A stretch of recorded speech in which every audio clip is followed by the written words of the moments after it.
قدرمنو د مرګي کاروانونه هم ګرځي راګرځي، کله څوک له ځانه سره وړي، کله څوک له ځانه سره وړي.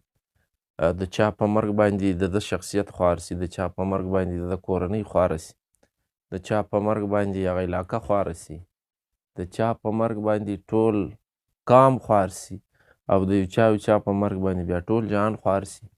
هغه دومره عالمي شخصیت وي چې د هر چا خوښ وي، د هر چا د زړه سړی وي، نو د هغه بیلیدل یقینا هم لوی تاوان دی.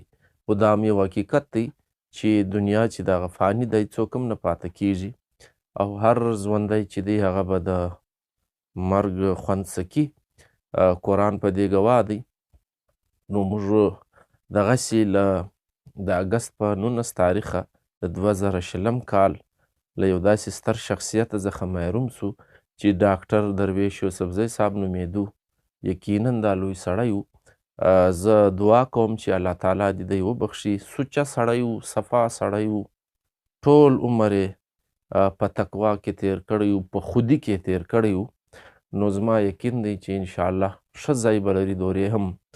زه واورین، لونګین، فخر افغان، زرغونه او مسکا ته دعا کوم چې د ډاکټر صاحب برکت دی الله تعالی د ده پر کورنۍ کښېږدي او د ده کورنۍ دې نور خدای پاک نه غمجنوي. په دې کې خو یو شک نسته چې ډاکټر درویش یوسفزی یو ستر شخصیت و.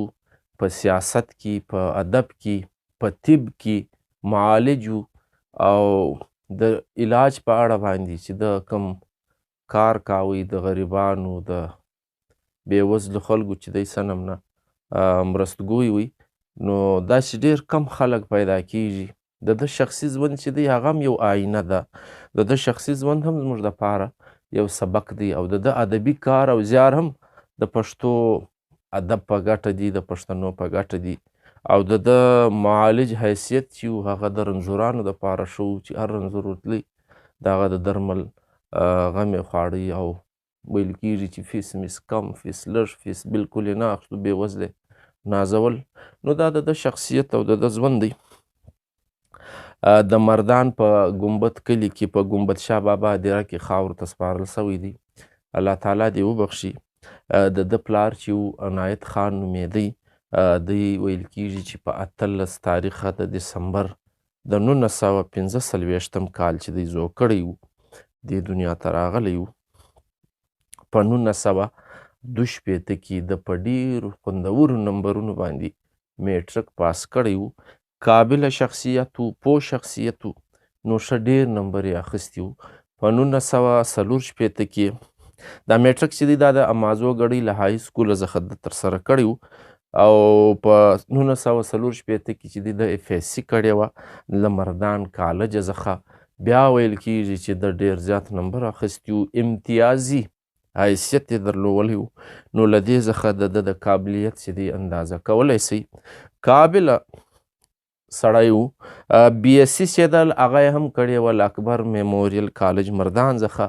هغه د فرست ډیویژن او د زیاتو نمبرونو روایت چې دی په بی ایس سی کې هم برقرار ساتلی و. مالی حالت خو نو په هغه زمانه کې د ده خاص بهتر نه و.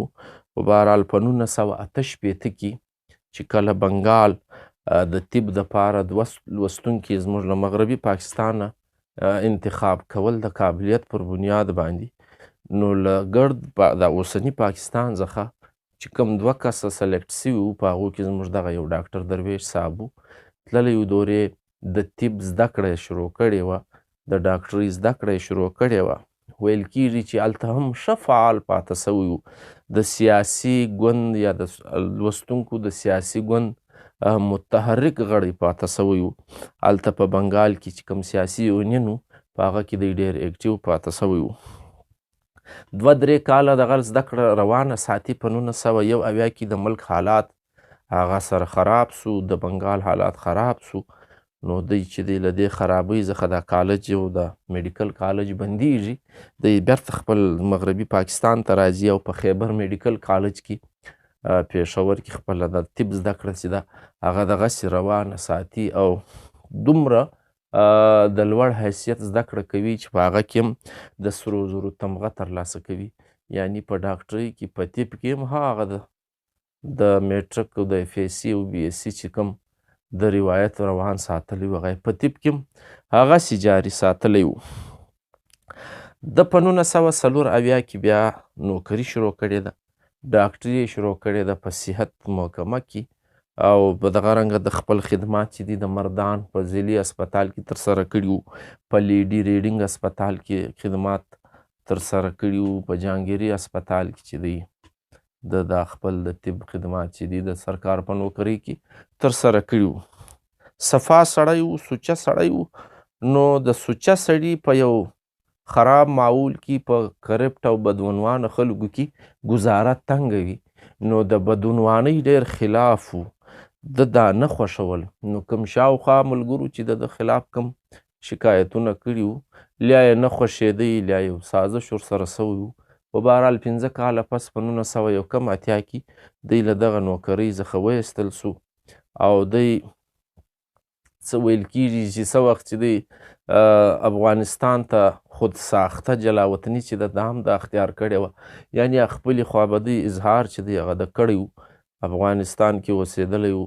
بیا د دوستانو او د یارانو په مشوره باندې بیرته راغلی و، او په خپل د طب په اړه خپل خدمات، خپل کلینیک پښتون کلینیک چې و هغه یې خلاص کړی و، مریضان یې کتل، او په ډېره کم بیه یا په ډېر کم فیس باندې د خلکو علاج کولو. تر دغه حاله پورې به زه درته ووایم چې د مالی حالت چې و دغه و چې دی هر کله د کرایې په کور کې پاته سوی دی، خپل شخصي کور یې نه درلود. نو داسې سوچه او صفا سړی په سیاسي حواله باندې د باچا خان ملګری پاته سوی و، کلک ملګری پاته سوی و، د ولی خان له کلکو ملګرو څخه و، ښه متحرک ورسره پاته سوی و، د اجمل خټک د سخت ورځو هم ملګری پاته سوی و. نو په سیاسي حواله هم لوی شخصیت و، او په علمي حواله هم لوی شخصیت و. په مردان کې په سیاسي متحرکو شخصیاتو کې ګڼل کېدو، دغه رنګه په ادبي حواله هم د یو ادبي ټولنه جوړه کړې وه، یا یې د ادبي ټولنې چې کوم هلته فعالې وې په هغو کې متحرک وو. داسې ویل کېږي چې دومره سوچه او صفا و چې ډېر ځایونه به یې و دا ګڼو مجموعو ته تګ هم نه خوښول. شاید د ده له مزاج سره موافقت د خلکو نه و، نو ځکه به ډېر کم تلو، چې کله به راتلی نو به ښه علمي مقالې ویلې، ښه علمي شخصیت یې و، پر هر څه چې به یې لیک کړی و هغه به یې پخپله بیاناوه، او په هغه کې به د علم چې و هغه ښکاره و. ادبي خدمات یې هم د یادولو دي. فسادونه نومي کتاب یې نه دی د هېرولو. د پښتو د ژبو مور کتاب چې دی دا یې خوندور اثر دی، او خوشحال خان خټک نومي اثر چې دی دا یې نه دی د هېرولو. لونګین، واورین، فخر افغان، نو دا چې دي دا ټول د یادولو دي د کتابونو چې کم چاپ سوي دي یا زموږ په ادبي دنیا کې خوندي دي، دا یې د یادولو دي. په ژبه ښه پوهېدی او د ژبې د فیلالوجي له اړخه خبر سړی و، په دې باندې کار کړی دی، او کتاب یې چاپ دی، پښتو د ژبو مور. لوستونکي باید دا شخصیت ولولي. او د ده په اړه ویل کېږي چې د ډېرې ناچاپه مقالې چې دي په علمي معیار تللي، په بېلابېل سیمینارونو ادبي غونډو کې ویلي دي، او دا ناچاپه پرتې دي. زړه مې غواړي چې د دې شخصیت دغه ناچاپه مواد هم چاپ سي او ادبي دنیا ته ښکاره سي. په خپله په ده ډېر غمجن یم، ډېر خفه یم. د ده شخصیت چې دی هغه زموږ د ادب لوی زیان دی، د ده مړینه چې دا زموږ د ادب زیان دی، او د ده شخصیت دی زموږ په ادب کې واقعي هم د نه ختمېدلو، د نه هېرېدلو حیثیت لري. دی به هر کله ژوندی وي، چونکې شاعر هم و، لیک یې هم کولو، نو په دواړو دنیاو کې به دی زموږ د ادبیاتو ژوندی وي. او له نورو پښتنو څخه، له څېړونکو څخه دغه خواست کوم چې د ده پر ژوند باندې کار وکړي، د ده پر کتابونو کار وکړي، او د ده ناچاپه مواد چې دی، که کتابونه وي که لیکنې وي او مقالې وي، هغه سره را یو ځای کړي او هغه ټولې چاپ کړي. دارنګه به د یو لوی ستر شخصیت هغه ناچاپه مواد چې دی هغه به هم ښکاره سي، او خلک به د ده له هغه ناچاپه لیک او کلامه سره هم ولد سي.